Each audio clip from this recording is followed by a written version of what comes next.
മത്തി പോലും ആർഭാടായിരുന്ന ഒരു കാലത്ത് കരിമീൻ്റെ കാര്യം പറയാനുണ്ടോ? എന്നാൽ ഇന്ന് അങ്ങനെയല്ല. കരിമീൻ പൊരിച്ചത് ഇഷ്ടമില്ലാത്തവരാവട്ടെ ആരും ഉണ്ടാവില്ല. അപ്പം നമുക്ക് ഇന്നൊരു കരിമീൻ പൊരിച്ചാലോ? മീനിൽ പുരട്ടാനുള്ള അരപ്പിനായി ഉള്ളി, വെളുത്തുള്ളി, വേപ്പില, കുരുമുളക്, പെരിഞ്ജീരകം, പൊടികളും ഉപ്പും ചേർത്ത് നല്ലതുപോലെ അരച്ചെടുക്കുക. ഇനി ഒരല്പം നാരങ്ങാ നീര് കൂടെ ചേർത്ത് കഴിഞ്ഞാൽ നമ്മുടെ അരപ്പ് തയ്യാറായി.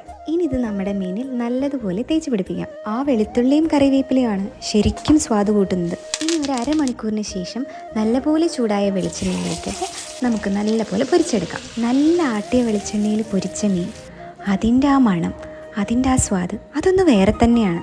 ഒരുപാട് കറികളുണ്ടെങ്കിലും ഒരു മീൻ പൊരിച്ചത് കൂടെ വേണമെന്ന് ആഗ്രഹിക്കുന്നവരാണ് നമ്മളിൽ പലരും, അല്ലേ? അവർക്ക് വേണ്ടിയാവട്ടെ ഇന്നത്തെ റീല്.